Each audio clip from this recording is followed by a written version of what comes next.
Welcome to my YouTube channel. In this video, I am going to explain the limit state of collapse flexure.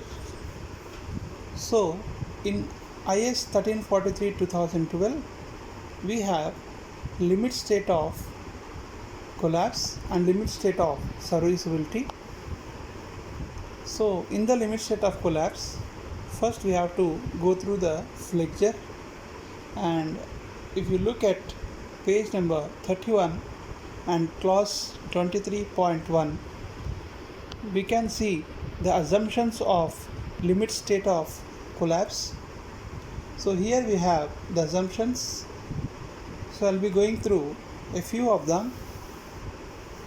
Plane sections normal to the axis remain plane after bending. So this is the general assumption where in the flexure takes place. Even in RCC we have the same assumptions. And number 2, 3, and these are the other assumptions D, E, F. So these are the important assumptions that are there in limit state of collapse flexure. So this we can find from our code book IS 1343-2012 and page number 31. So based on these assumptions, we go for the stresses and also flexure problems in our engineering subject, pre-stressed concrete. So let us go to the concept behind the limit state of collapse flexure, and before that let us learn what are the resultant stresses that are developed in the pre-stressed beam when the tendons are placed eccentrically and directly. Yes. Now we have analysis of pre-stress. So how will we do the analysis of pre-stress using different formulae? So now the stress due to pre-stressing alone are generally the combined stresses due to the action of direct load and bending resulting from an eccentrically applied load. So here in this sentence, if you observe, the stresses due to pre-stressing alone are generally combined stresses due to the action of direct load and bending resulting from an eccentrically applied load. So we have the eccentrically applied load and direct load here. So these are the notations we can observe.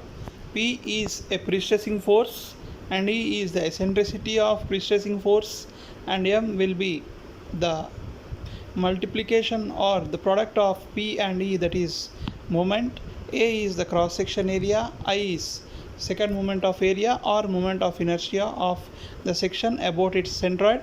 The section may be I, T or rectangle, and ZT and ZB are the section modulus that is given as I by Y generally.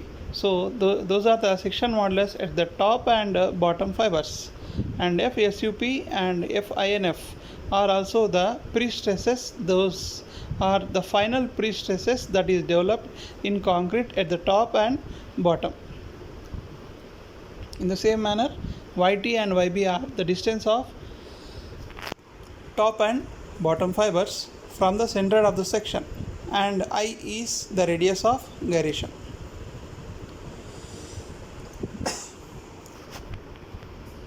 So we have, if a concentric tendon is placed in any type of a concrete beam and the pre-stressing is done, so the resultant stress will be P by A. So I repeat again, if a concentric tendon, that means in the neutral axis, we can say in the neutral axis, if a pre-stressing tendon is placed here, if a pre-stressing tendon is placed here as shown here and compression force is applied on both sides. Then the pressure, then the pre-stress in concrete is given by simply P by A. This is the general compressive strength we do. This is generally P by A. So this is the resultant or final stress when a concentric tendon is placed in a beam. Next we go for eccentric tendon. So here eccentricity is nothing but we are placing the tendon at some distance from the neutral axis.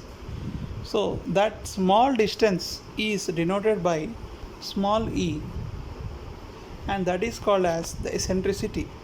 So the loads that are applied and dead load of the beam include tensile stresses towards the bottom end of the beam. So that bottom end is generally called as soffit. Fine, this is called as soffit. So here once we go through the point, the loads that are applied, that means live loads. Applied loads are nothing but live loads, and dead loads, both these loads induce tensile stresses.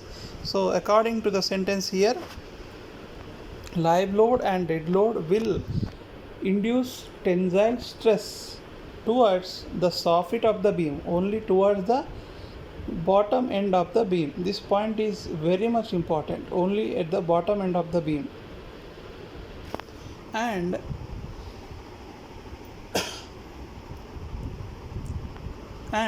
they are counterbalanced more effectively by eccentric tendons. So that is the importance of using eccentric tendons. And one thing a student must know, that eccentric tendons will counterbalance or counteract. So if there is 10 kilonewton of tensile stress, then that eccentric tendon will give back or kick away same 10 kilonewton tendon, okay, stress. So that is the reason we are going for eccentric tendons here.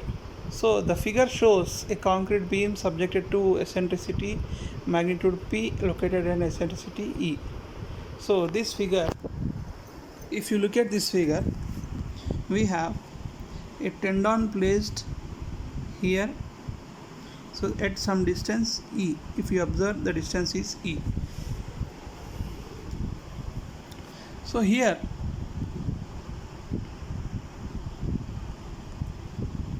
this is the cross section we have, and this is the same rectangle we get directly due to the direct stress P. Due to this direct stress, we are getting this stress diagram. And where it is placed at a distance of E. So for that, as it is placed at a distance of E here, one more stress is developed, that is bending stress. Here we can see bending stress here. This is due to this load, and this is due to this eccentricity. There will be a moment is developed.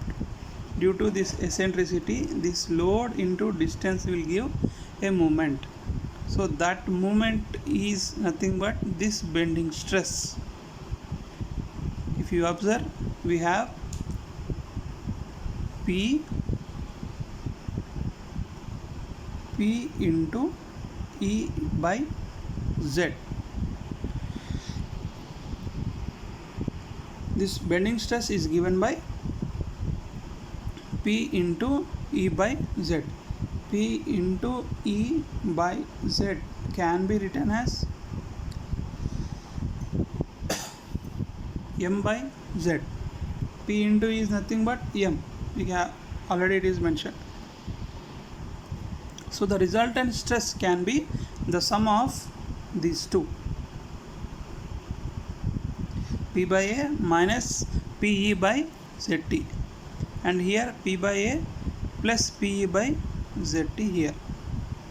Both these will comprise here, and both these will comprise here. So the final resultant diagram will be something like this. This is not similar to RCC. So in RCC the final diagram is not like this. This is purely different from RCC, but the concept is similar, not the same but similar. Fine. Next we are going for resultant stress at a section. Wherever the section may be, what will be the resultant stress? So till now we have studied about concentric tendon and eccentric tendon, and if there is one more load applied and at a particular section if you need the resultant stress, what will we do? So here, apart from that, here we are adding a concrete beam supports a UDL with live load and dead load. For live load we have the intensity of Q Newton per meter or Q kilonewton per meter, and for dead load we have G. So it is prestressed by a straight tendon. So apart from the straight tendons, we are also having bent tendons and curved tendons in the shape of parabolic or other shapes. So here we are dealing only with straight tendons in this video. So it is prestressing force, it is carried at P and at an eccentricity E. So what are the resultant stresses? So if you look at this beam, there is a UDL here. Along with that UDL we have dead load as G, Q as UDL and G. So both moments are considered to be a simply supported beam, and that live load is also considered to be as a UDL. Okay, live load is UDL, sorry, dead load is also considered to be UDL here. So we get MQ, moment due to load Q, as the regular WL square by 8. Instead of W we are using Q, and mg we are using GL square by 8. And what are the extra loads that are there apart from the other two methods which we have learnt in the starting of this video? So here in the first video it was only direct prestressing force acted eccentrically, and the second video only instead of centrally acting, eccentrically loads are acted here, and we have found the we have found the final resultant stress. But here the extra one is UDL is developed here, UDL is insisted or induced here. So now what will be the final stress that are going to study in this video? So simple. So we have to see this will be the cross section, this is neutral axis, and this is eccentricity, we know. So P by A is due to direct stress, and PE by ZB is due to bending stress. This we know due to these both are due to pre-stress. Okay, only these two are due to pre-stress, and the other stresses, this stress mg by zb and mg by zt is purely due to dead load. This is purely due to dead load. And here we have mq by zb and mq by zt. Zt is top and mq is due to live. Q is nothing but live load here. So this is purely due to live load stresses. Okay, right. So if we add all these, P by A minus PE by Z, and this is plus mg by zt and mq by zt, we get the resultant stress here. And here if we add P by A plus PE by zt and mg by zb and mq by zb, so we get this. So these are in minus sign and these are plus, and here we have minus and plus here.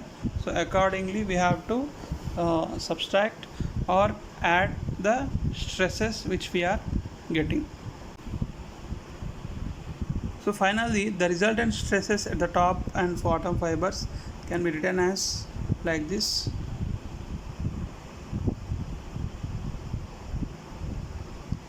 This is what. So this is at the top and this is at the bottom.